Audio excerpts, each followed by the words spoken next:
Welcome into this carrier update. Donny, going to start where we left off, looking at the map of our van outbound tender rejection index, the weekly change. And again, the key is to look at the scale. It is vital. Yeah, you've always pointed that out. You've always made sure people are understanding that, because some of these markets that look blue all through the south here. Yeah, I mean, like Atlanta, prime example. It looks down. like it's up, but it's actually down week over week. And so is Greenville. Yeah, and I mean, you get up into Harrisburg and markets like that. I mean, even Chicago, Joliet. They look, now, the caveat is they're not as down as other markets, but they're still down nonetheless. But then you look out here, West Coast. You got a dark blue is 2.64, which is a decent increase. But here the negative red is negative 15. Yeah. So and that happens, especially in right here in the rural markets. Yeah. The drastic changes. I'll highlighted Ontario. Ontario and LAX have increased 1.84 percentage points. So this is actual, so it's basically what, 180 basis points? 184 basis points. Yeah. And so in a 24 to 48 hour period, if LA jumps 1 or 2 percentage points like that, it's going to hit up on our WRI. But this is over a week. It's been a little bit slower. That's something I want to look into still. We come back across here, we see some areas around Illinois. Indianapolis is very, very little.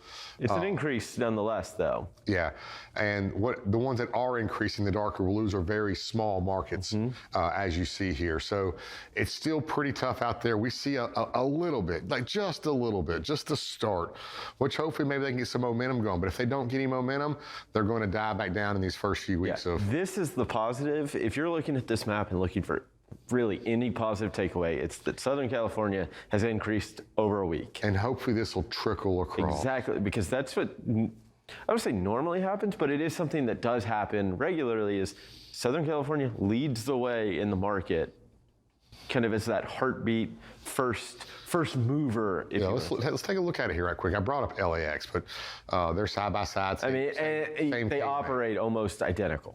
So here, as of just 3 or 4 days ago, we started seeing rejection rates starting to turn up, but volumes were actually going down. Yeah, pretty significant drop too. The market was tightening up from maybe what was happening previously. But with these rejection rates going up, kind of tells us maybe some of these guys got their trucks and got them on the road, and maybe people aren't bringing their trucks back as fast to the West Coast for reasons. You saw some of the spot rates. You're going to be losing 20, 30 cents a mile trying to get your truck back out there, because rates are not, you won't be losing 20, 30 cents. I'm sorry. You're going to be losing probably around 10 cents. You saw a lot of these rates at $1.68. We saw one, I forget what lane it was, yesterday, the day before, that was $1.34. Yeah. That one you lose maybe 20, 30 cents. But you're getting these trucks out there at very close to break even and maybe losing 3 or 4 cents a mile. Yeah, and if you're not operating a contract out in Southern California, the rates are still depressed. And I think that's the coming out of, it'll be in the research corner segment coming up here in just a little while, but we basically looking at LA to Dallas, LA to Chicago, those two competitive lanes with intermodal, and the rates are just not, you look at them and you're like, how do you make money on this? So if you drive your truck way out there and don't have a contract, you're coming back on spot, you're not going to be making anything to offset this drive out there. Exactly, and that's the problem. And also, you're talking about the research corner. Coming up later on, when we look at our head haul index up here in the next segment, it might help explain why this is going up even though this is going down. Yeah, absolutely. Let's go one more here. We got a few seconds left here. Indianapolis, again, same kind of situation, except rejection rates are up to almost 6%. Yeah, volumes tick down, but